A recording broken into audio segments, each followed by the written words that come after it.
So we don't know each other, but certainly if you watch the end of this video, we're going to like one another. We talk about our people, about Africa. We talk about the diaspora and many other things. And I'm sure you're going to love this one. We talk about international issues.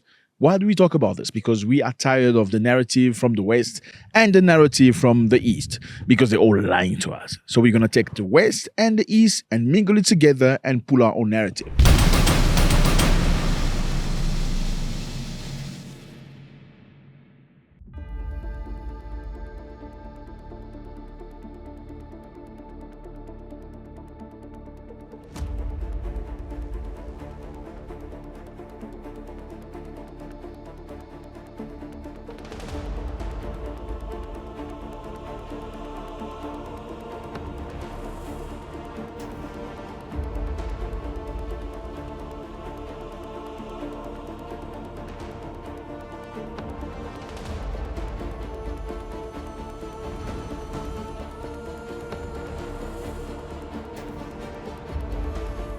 January. Welcome, Donald. What can I say?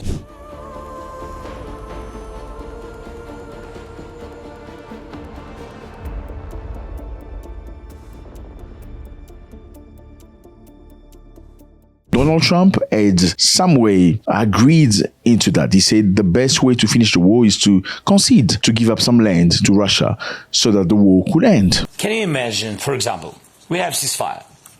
Everybody happy, ceasefire, yes. And can you imagine that in 2 months, Putin will come back? Who will lose? Everybody. We need to have real plan, strong position, and I very much count that we will have unity between United States, as I said, and European leaders.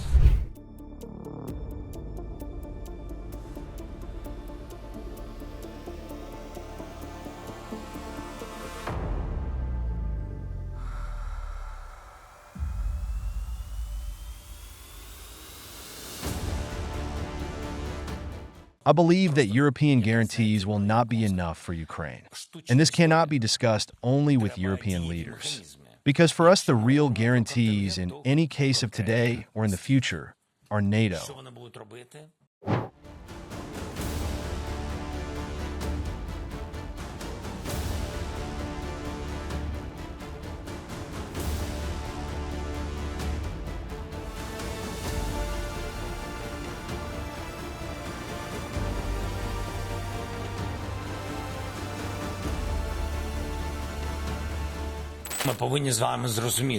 That is, there are not enough weapons, not enough people.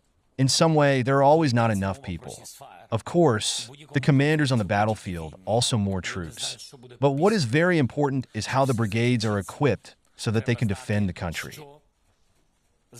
Trump said some good things about the war in Ukraine. He promised to put an end to that war because he feels and felt that it was an unnecessary war that could have ended in some ways. So Donald Trump feels like Ukraine has to give up some of its land to Russia, just like Vladimir Putin wanted. He wants a few regions.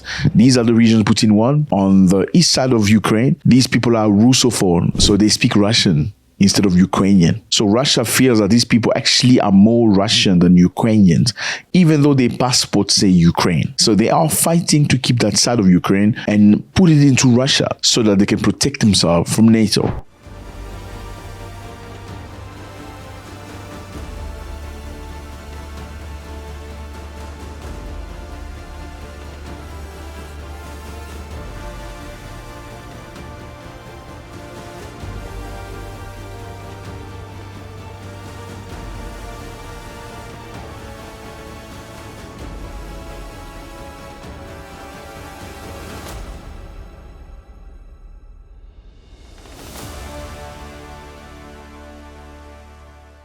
Just don't let thousands of young guys to die at Christmas time. That's so simple. And change the big quantity of numbers of war prisoners. any push for negotiations too soon will actually be a bad deal for Ukraine. All the other actors in the world are carefully watching how we act in this case, and therefore we really need to be strong.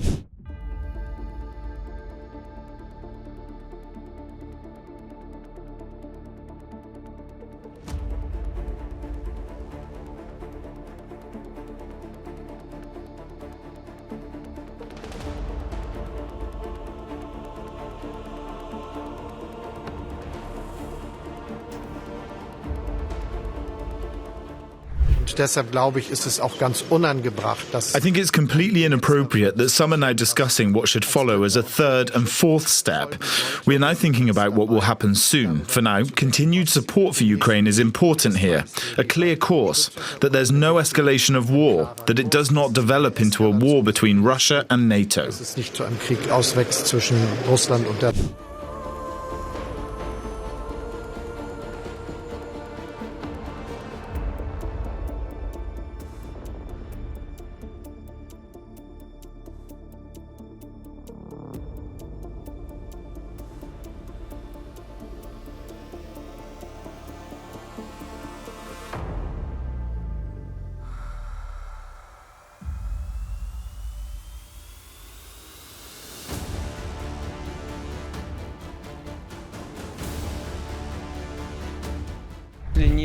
If we can't negotiate with the head of the regime, who can we negotiate with if he's not legitimate himself? You know, if someone gets elected, gets legitimacy, we will talk to anyone, including Zelensky.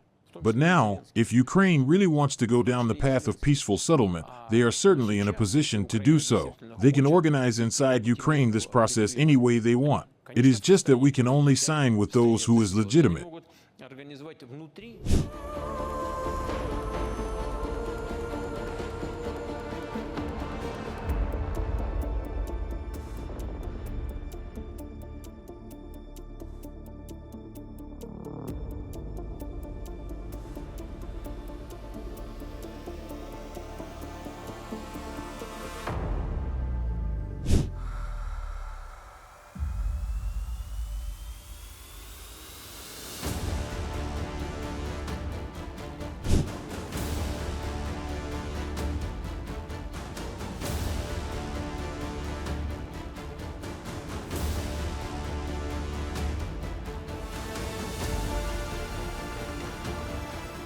Large numbers of Russians have died, including a general assassinated here in Moscow this week, and the leader of Syria overthrown. Mr. President, when you face President-elect Trump, you will be the weaker leader. How do you propose to compromise? What are you going to offer? You said that this conversation will take place when I am in a position of weakness. You and those that are paying you in the United States might really want Russia to be in a position of weakness. I have a different position on this. I believe that Russia has become significantly stronger over the last 2 to 3 years. Why? Because we are becoming a truly sovereign country.